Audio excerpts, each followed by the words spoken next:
Plasma leakage is a process in which the protein-rich fluid component of the blood leaks from blood vessels into the surrounding tissue.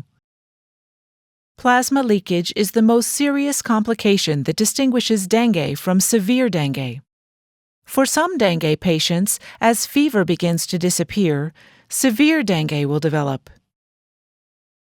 The immune response against dengue virus begins when an infected mosquito inserts its proboscis into the epidermal layer of human skin and releases viral particles that are taken up by cells of the immune system known as antigen-presenting cells, or APCs. The dengue virus replicates within the APC, causing it to mature. The mature APC enters an afferent lymphatic vessel where it travels from the site of infection to the lymph node. In the lymph node, the mature APC produces chemical messengers that attract and activate T cells. In a patient with dengue, these activated T cells react and secrete pro-inflammatory molecules such as TNF-alpha, IFN-gamma, IL-6, and IL-8.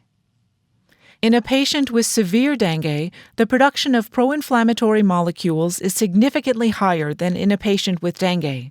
When these molecules enter the bloodstream, they help eliminate the virus and might also play a role in plasma leakage. The integrity of blood vessels is maintained by the endothelial surface glycocalyx and cell-to-cell junctions.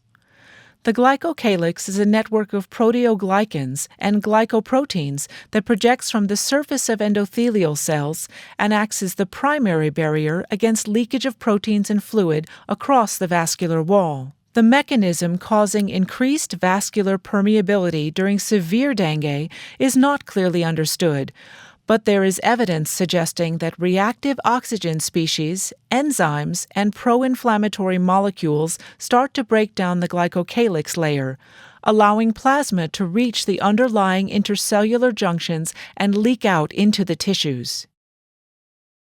The integrity of the blood vessel wall is altered in such a way that although plasma leaks from the blood vessels, the red blood cells are too large to pass into the tissue. This causes an increase in hematocrit, also referred to as hemoconcentration.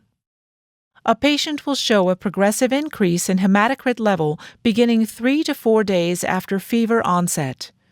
Patients with severe plasma leakage will have a 20% or more increase in hematocrit levels compared to their baselines.